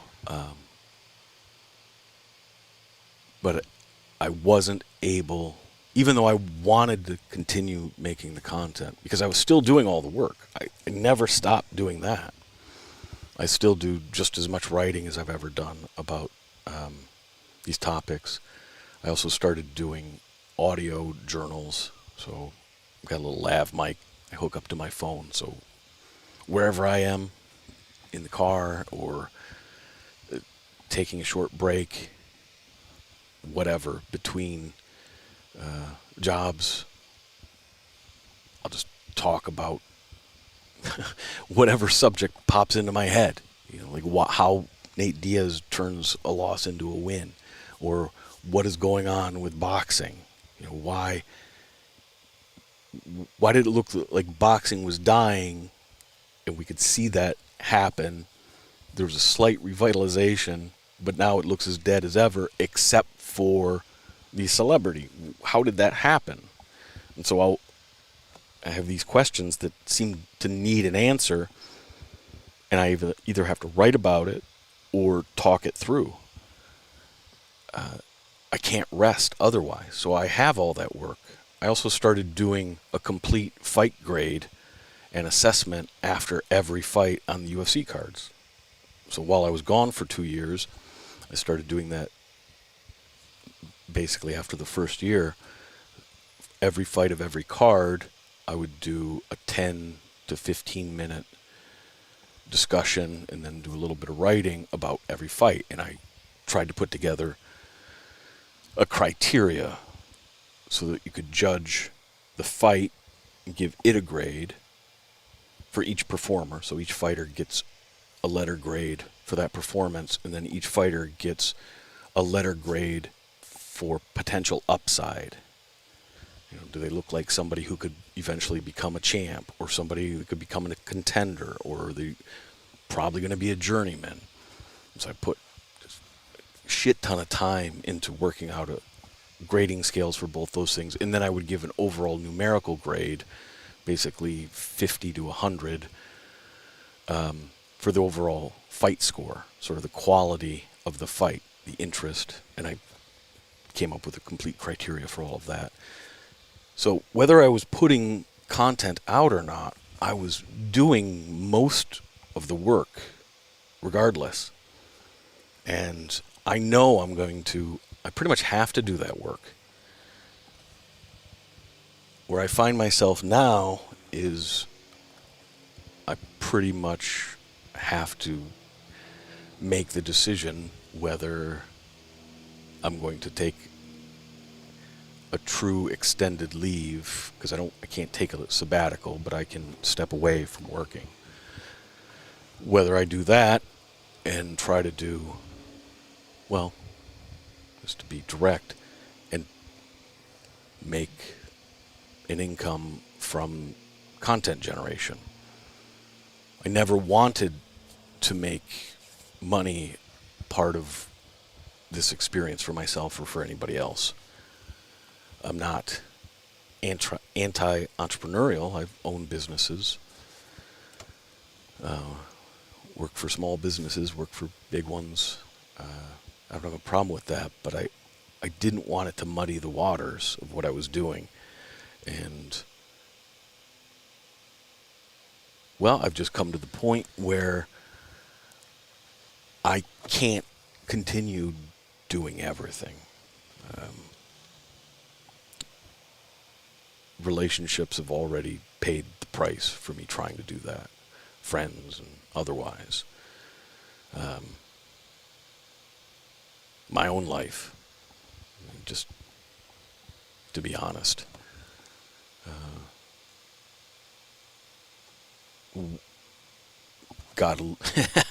It got a little bit dark over the last year and a half, as it has for a lot of people, but the pandemic didn't play into it for me. It was all these other things. And I allowed myself to be stuck in a place because I wouldn't make a decision. It seems absurd to me that I could make content, do exactly what I like doing, and be part of a cool-ass group of people who enjoy the same shit, and that could replace my income from working. That seems silly to me. But that's what would have to happen. It wouldn't have to happen all at once. But I can't put out the quality and consistency of content if I'm also working and living. I would have to build a lifestyle around being a professional, producer, which is something I've done in the past, not for YouTube or anything like that, but with film and with video, I've done that. So in one sense, it would be no different, but there's this whole other aspect that the actual content that's generated is the work that I really love. Figuring out what the hell is going on, asking the questions, the fun, the speculation, and being right and being wrong. Being wrong is as fun as anything. That's what I was talking about watching Matt Brown against Carlos Condit. Didn't we all wait for that fight? What was it, 7 years in waiting? At least 5 years. And then Matt Brown shows up in name, but he doesn't show up in action. Mark Coleman Jr. showed up for that fight, and then even acted like a bratty wrestler who didn't get his way after the fight. Circa UFC 265 or something. I didn't see that coming. Not in a million years. And that was exciting to me. And now that we've seen Matt Brown fight, last night, like, oh, he found himself again. That's an interesting journey. I feel like I know so much more about the guy. And Matt Brown was one of the first fighters that I really dug into, because I noticed there was a group of fighters, particularly at 170, that had a similar style. They're kind of Muay Thai based, but it was way more than just that style. Him and Brown and Condit, even the Dirty Bird. I can't remember his actual name. Jesus. He trains out of the other MMA camp in Albuquerque, the one that isn't Jackson Wink. Somebody will remember. But anyways,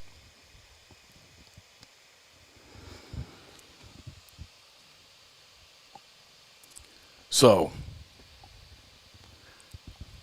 I've been on the fence. It's not even on the fence. I don't really want to do both. At this point, I want to move forward and just do the content, because I shouldn't be living in the middle of nowhere trying to make digital content. I can't watch. I don't have cable. I don't have any of that stuff. I can't watch fights in my house unless I record them and bring them back, or download them and bring them back. It's one of the reasons I always watched fights the next day, because I didn't have a way of watching them live. So I would have to make a lot of changes.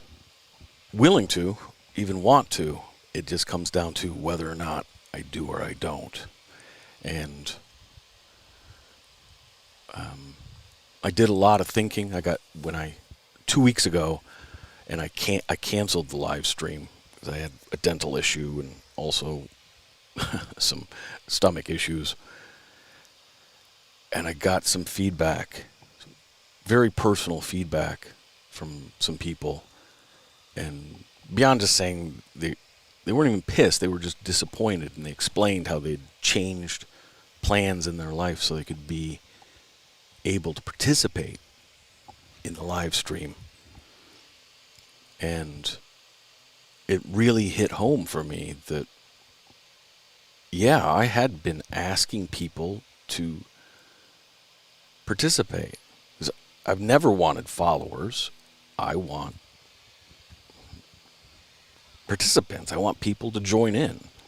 I don't want to do it alone. I'm not interested in that. And I ended up talking to a buddy one night, and I sat out in my front yard just watching the stars, basically from sundown to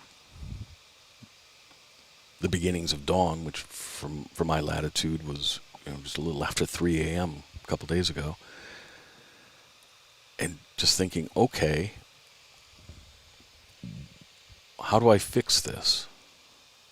What do I do so I can do the thing I'm interested in doing and not, essentially, how do I make the commitment I want to make? And I'm having a little bit of a difficult time getting through this because because it is personal. But I did make the decision that I'm going full in on the channel, or as I think of it, the ATP, the Alpaca Thesaurus project. I don't know exactly where it goes, but I'm moving all of my efforts out of everything else, and I'm putting them all into this project. So as of a few days ago, I'm on the path to not being fully employed, not doing some other things as well, and I'm going all in on the channel. I had expected that today would be the first proof of this better commitment because I'd be able to start on time, and that got loused up as well. But I'm rolling with that punch. Over time, and not very long time, in the near future, you'll see a lot more content. You'll see a lot more things, a lot more engagement. I do have plans. Essentially, what I want for the channel is to help create a community, an environment where we can question and critique the sport without falling into cynicism, because I see that as the essential problem with the usual gaggle or the corporate media types. Is that everybody just so goddamn cynical, and to me that's lazy. Yeah, the easiest thing in the world is to say, oh, this guy's getting screwed because Dana White's the worst human in the world. Well, maybe he is, but let's analyze it afresh, each new situation. Let's see what's really going on in the situation, rather than just jumping onto the same stupid narratives. And they're stupid not because they don't have relevance, but because they don't have the ability to explain what's happened in the past, nor do they predict anything in the future. They're just self-serving, cynical self-protection. To me, that's what mediocre people do. And I want to be part of a space that doesn't engage in that. That try and has fun. Allows themselves the freedom of enjoying the goddamn sport. Isn't that what we're supposed to do? Are we supposed to hand wring all the time? We can cover any subjects. But we can do it in a way that's honest, in a way that has integrity, with the intention of trying to figure out what's really going on in any given situation. Essentially, I want to treat people like they're human, because then they act human. If you call everybody a donk, don't be surprised when they act like donks around you, in your sphere, in your community. And I was so demoralized intellectually when I first started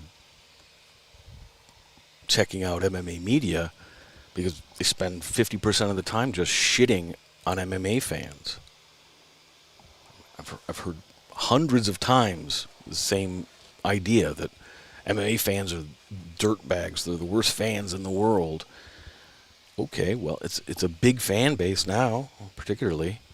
So are there jackasses? Sure. Why worse? I'd like to see evidence. I've never heard any of them actually present it, other than cherry picking one douchebag who does something a usual gaggle member doesn't like. And that's just not what I've seen. I've seen very thoughtful, insightful, articulate people in the MMA sphere. Fans, fighters, across the board. So I'm not naive, and I'm not Pollyannish in the least. I will go to any dark place that needs to be explored. But I won't start out looking to confirm my own biases and cynical protective measures. So for me, that's my statement of values for whatever this project becomes. And I think most of you feel somewhat similarly. At least several have written similar things.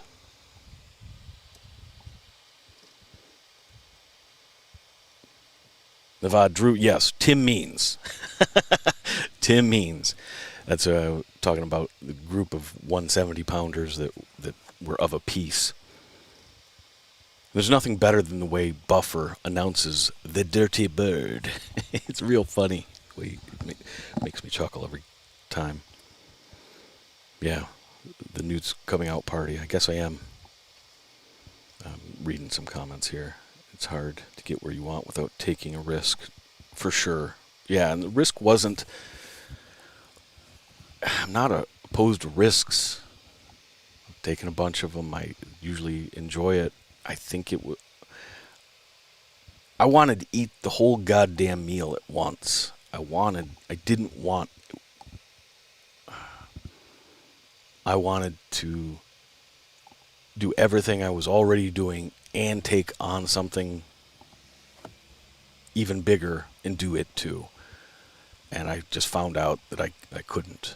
It took me 3 years to figure that out. And 2 of those years I was away from the channel, aside from putting out, doing 2 or 3 live streams a year ago. So moving forward, the Sunday live stream or the Sunday MMA show, that'll be every week. I'm going to keep it at 11 Western time, Pacific Standard Time. I expect to be on time next week and every week thereafter, but don't expect you to believe that until you see it. Also will be putting out Kavasi episodes. To me, that's the heart and soul of the whole damn project. I may have created Cavassier, but I am not Cavassier. And I miss that dude, to be quite honest.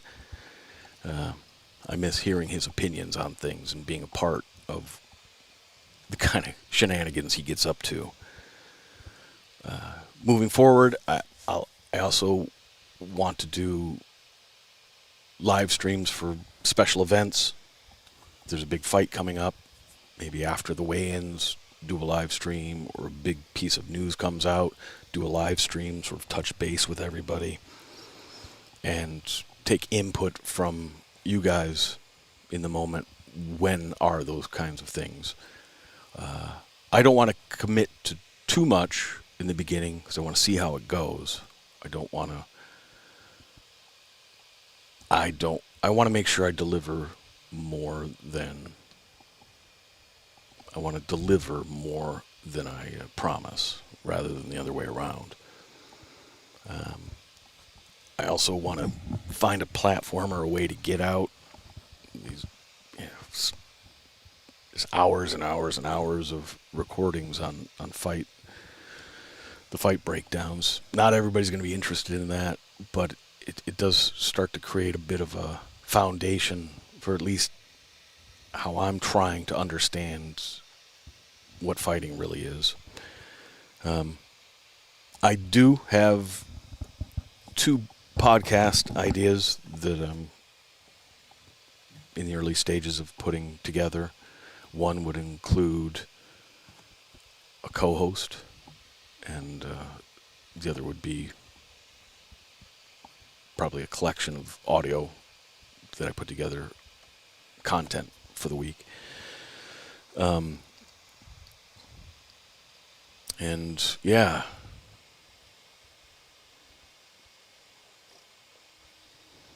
Oh. Nadav Drew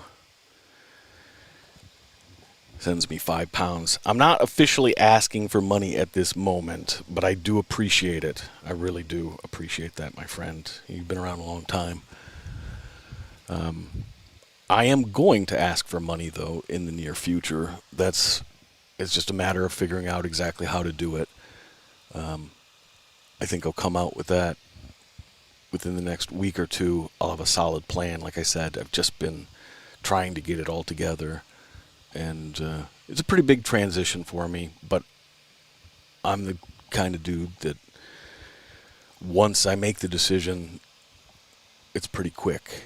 It gets up and running pretty quick. So I will be getting out episodes and all that stuff very shortly. So I'll let you know when that stuff happens, and ask for your help at the appropriate time.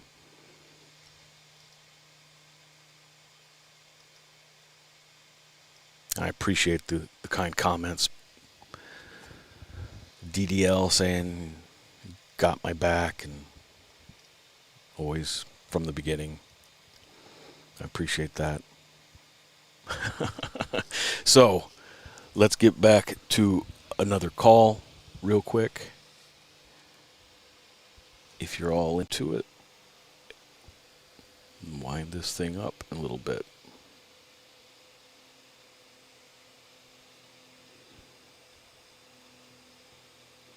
Oh, what's going on here?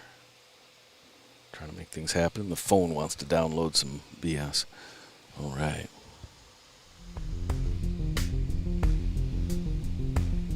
Well, we were going through some of the fights. And if you do have questions, specific comments, go ahead and put them, mention them in the chat, and I'll get to them. Yeah, Captain Picard, my friend, can't wait for the Cavassio videos. I've been working on a couple, and we'll be putting them out soon. It's exciting stuff. Actually, I had to knock a lot of rust off. I've forgotten a lot of the technical side of doing that work. It's kind of funny, but getting it up to speed. And part of that is creating a space for it too, a dedicated setup, so I can get all the production stuff done.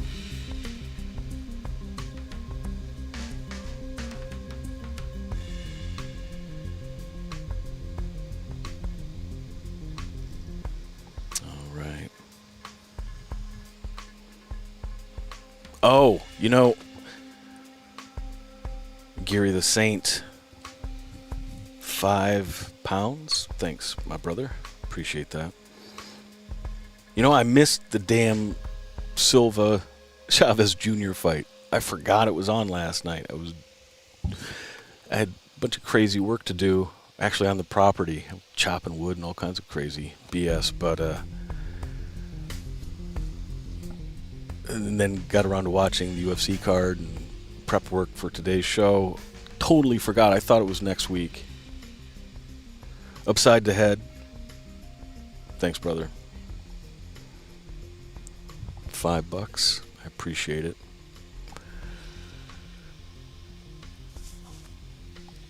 So I can't speak to the Silva fight. I'm going to have to watch it, though. I'll definitely go back to it.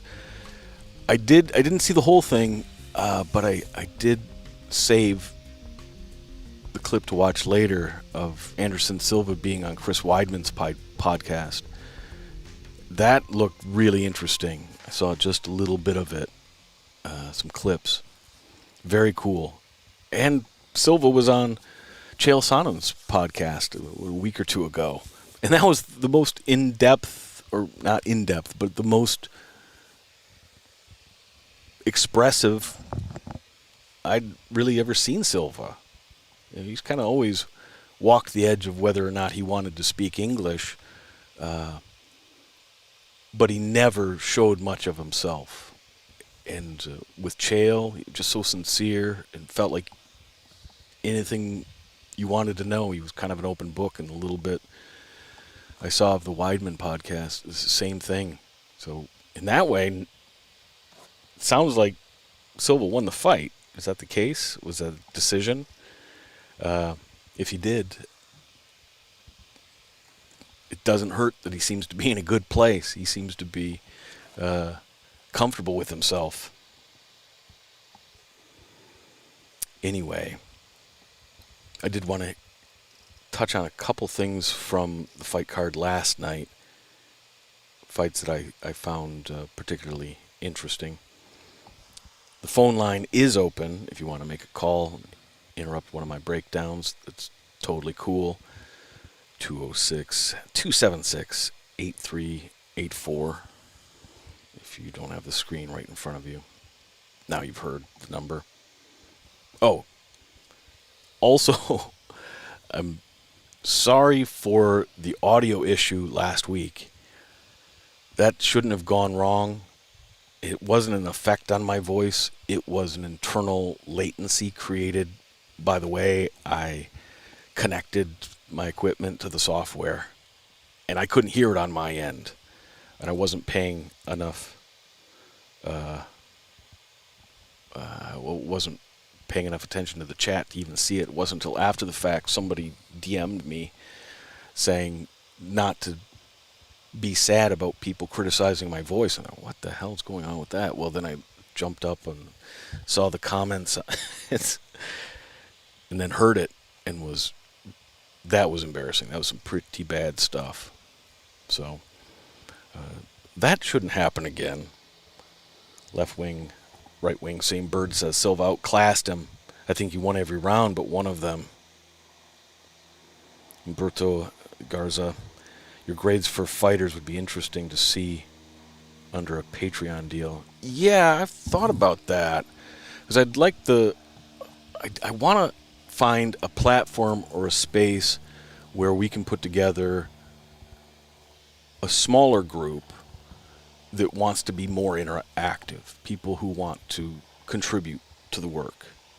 So discussion, but I also have ideas about how to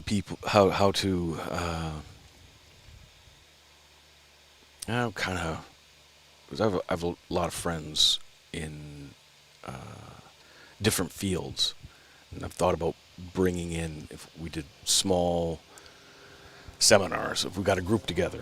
When I was in college, I started a writers group, just a title that we put on as a good excuse to hand fiction back and forth with a few dudes and drink beers once a week.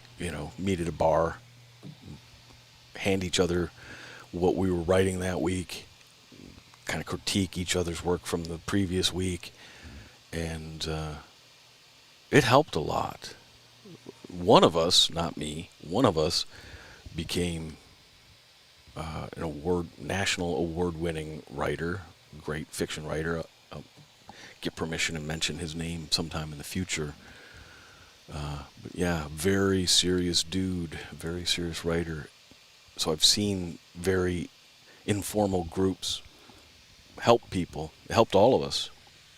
And I'd like to do something like that with whatever the hell's going on here. And not everybody's going to be interested in sifting through the nuances of, 200 fight grades and trying to find a way to make sense of it all, or how to, do certain kinds of evaluations. So that's something to look to do in the future for sure.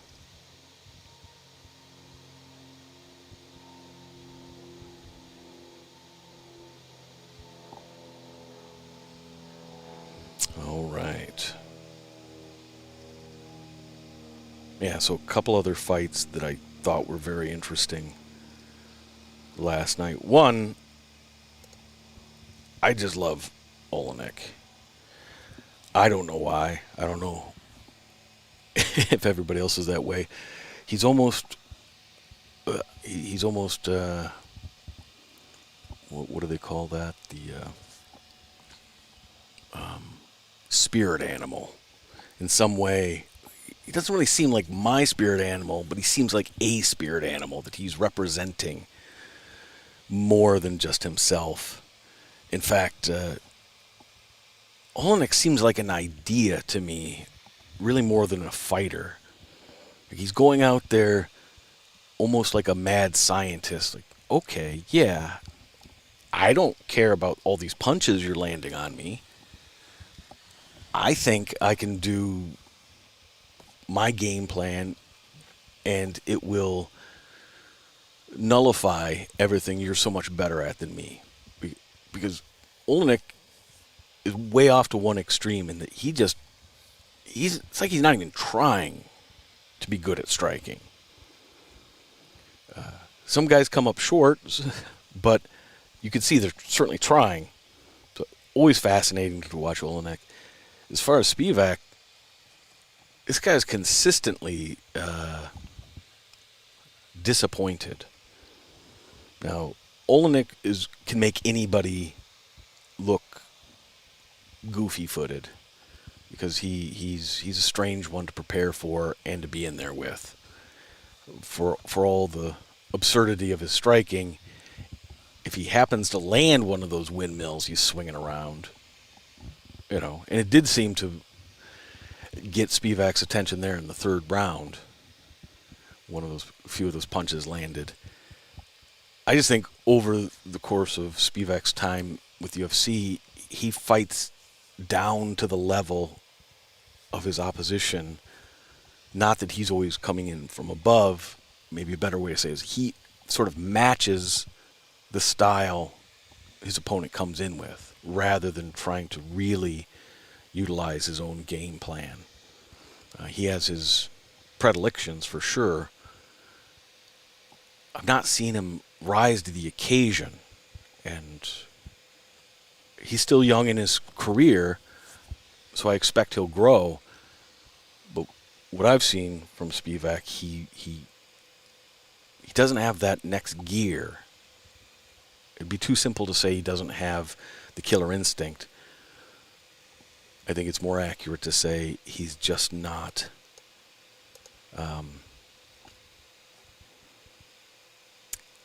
bringing the whole. He's not engaged in a holistic attempt to end the fight or to completely dominate the fight. It seems like he's coming from a position of, if I can tread water a little longer than my opponent, I get the win. No? And for me, that's a little off-putting. But another fight I thought was, the exact opposite of what I've said of Spivak is Davy Grant. I think we've all been appreciating Marlon Vera and his improvement over the years and where the guy could potentially go. But Davy Grant was part of that influx of British fighters that I spoke of earlier. I didn't find them all that impressive and never reached any sort of level that would compare with the hype and what the media was generating for them. And I thought I understood who Davy Grant was. Limited physically, not a plus athlete, not overly technical, seemed to have a lot of the intangibles, but not nearly enough to get him over the top against most dudes. Well, and ended up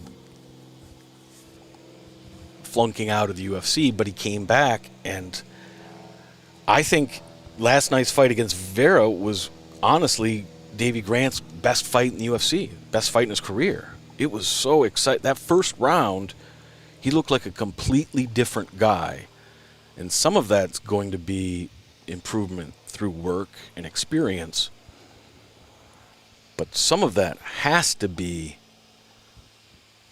the mental side. It has to be his confidence coming from the knockouts and having success. But his technique looked better, at least as long as he had his gas tank. That first round, Davy Grant looked great. Some of his spinning techniques, the reverse heel kick, that's what you, or at least a wheel kick, that looked good. He didn't telegraph it. It was super fast, particularly for Davy Grant, who was never fast. Very impressive. Looked like a completely different dude. He looked very athletic, very capable. But as he started to wear, the dye washed out a little bit. He returned a little more of the old Davy Grant. And then those awkward winging punches lost the little bit of technique they had, and they became purely arm punches. And so then he wasn't able to really do the damage. He wasn't able to pull off the same level of efficiency with any of his techniques. And he hung in there, though. He never lost his intangibles. All of that was very impressive, for sure. And Marlon Vera, I haven't seen anything as destructive as was it the second round? He just landed 4 or 5 elbows in a row, step in, standing elbows. Very impressive. That guy's rounding out his skill set extremely well, has been for a while. I see him, I didn't see him as absolute top caliber previously, but over the last few fights, he seems to have put together enough of the elements that starting to see this other thing shine through. It's beyond the intangibles. It's something that almost like the shadow of something. You have to be paying attention to notice it. And it seems like I'm starting to see that with Marlon Vera. Very exciting. Anyway.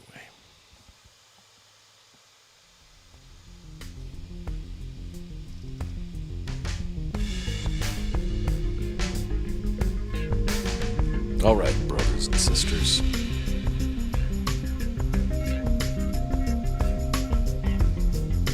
We've had another successful, albeit delayed, Sunday MMA show. Really appreciate the support. Even the financial support. Upside the Head, Gary the Saint,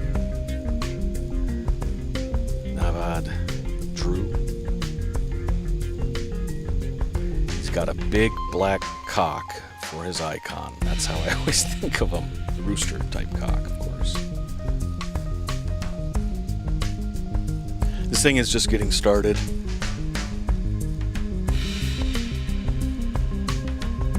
I'm going to try to take that next step. Not going to try. We're taking the next step. See the things improving. More of what we all want. Always looking for input. If you've got some suggestions, got some thoughts, hit me up. Shoot something into the comments under this video when it posts, or over on Twitter's. DM me. Same thing over on the Instagrams. It's all good. I'm excited about where things are headed. Little off today, distracted by my location. I will make adjustments so that doesn't happen again. Oh, right on time. D-Day. All over again.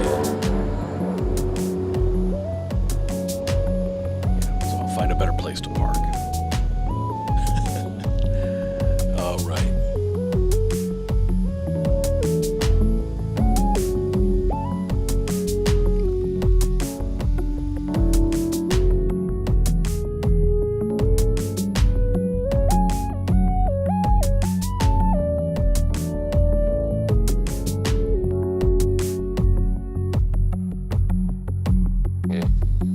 Not that I hate it, I love it.